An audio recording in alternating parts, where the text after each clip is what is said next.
تھکاوٹ کی وجہ سے 8 رکعت تراویح پڑھنا. کبھی کبھار ایسا ہوتا ہے کہ تھکاوٹ کی وجہ سے 20 رکعت تراویح پڑھنا بہت مشکل ہو جاتا ہے. کیا ایسی صورت میں ہم 8 رکعت تراویح پڑھ سکتے ہیں؟ عائشہ فاروق انڈیا سے. 20 رکعت تراویح سنت مؤکدہ ہے، اور سنت مؤکدہ کا حکم یہ ہے کہ بلا وجہ اس کو چھوڑنا یہ قابل ملامت ہے. ایسا شخص اگر بہت زیادہ تھکاوٹ ہے، بہت کوئی مسئلہ ہے یا طبیعت خراب ہے تو پھر تراویح چھوڑی بھی جا سکتی ہے. بہتر یہ بالکل نہ چھوڑیں، کچھ نہ کچھ تو پڑھ لیں.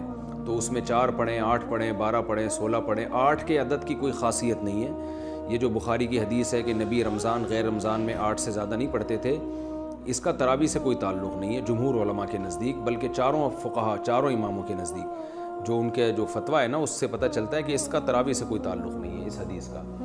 اور یہ حدیث بخاری ہی کی دوسری حدیث کے خلاف بھی ہے.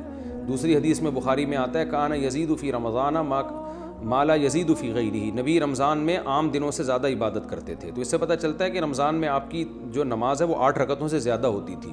تو بخاری کی ایک حدیث کو لیتے ہیں، دوسری صحیح حدیث کا انکار کر دیتے ہیں. یہ کیسی بات ہوئی؟ تو اس لیے 8 کے عدد کی کوئی خاصیت نہیں ہے تراویح میں. ہاں سنت مؤکدہ ہے تو اس میں مشکل ہو رہی ہے، کوئی واقعی تھکاوٹ ہے تو جتنی چاہیں پڑھ لیں، اللہ جتنی توفیق دے. 8 پڑھ لیں، 4 پڑھ لیں، 6 پڑھ لیں، 12 پڑھ لیں. جتنی زیادہ پڑھیں گے اتنا زیادہ ثواب ملے گا. لیکن نارملی 20 رکعت کا معمول بنانا چاہیے. اچھا، یہ 8 رکعت میں یہ بھی ہے کہ اگر تراویح آپ کے لیے کھڑے ہو کر پڑھنا مشکل ہو رہا ہے تو بیٹھ کے بھی پڑھی جا سکتی ہے. تھکاوٹ زیادہ ہے تو بیٹھ کے پڑھ لیں آپ. تو 20 پوری کر لیں لیکن بیٹھ کے کر لیں تو یہ بھی بہتر ہے.